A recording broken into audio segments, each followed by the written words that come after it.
अंजना सिंह का new film मां का साया फिल्म का ट्रेलर आने वाला है। नमस्कार दोस्तों, मैं विजय बिहारी। आज की इस वीडियो में इसी के बारे में बातचीत करने वाले हैं, तो वीडियो को लास्ट तक देखते रहे।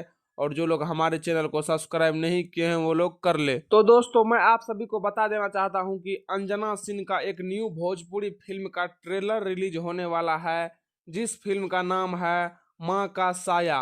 और दोस्तों, इस फिल्म में नजर आएंगे अंजना सिंह, राकेश बाबू और अयाज खान। और दोस्तों, इस फिल्म के ट्रेलर को B4U के यूट्यूब चैनल पर 13 जून को सुबह 8 बजे रिलीज किया जाएगा। जी हाँ दोस्तों, इस फिल्म के ट्रेलर को 13 जून सुबह 8 बजे B4U के यूट्यूब चैनल पर रिलीज किया जाएगा। तो जैसे ही इस ट्रेलर को रिलीज किया जाएगा, आप लोग एक बार जरूर देखिएगा। बहुत ही अच्छा और बहुत ही पारिवारिक मूवी होने वाला है ये। हाँ तो दोस्तों, अंजना सिंह का इस मूवी का ट्रेलर को जैसे ही रिलीज किया जाएगा, आप लोग एक बार जरूर जा करके देखिएगा। बहुत ही अच्छा और बहुत ही पारिवारिक मूवी होने वाला है ये।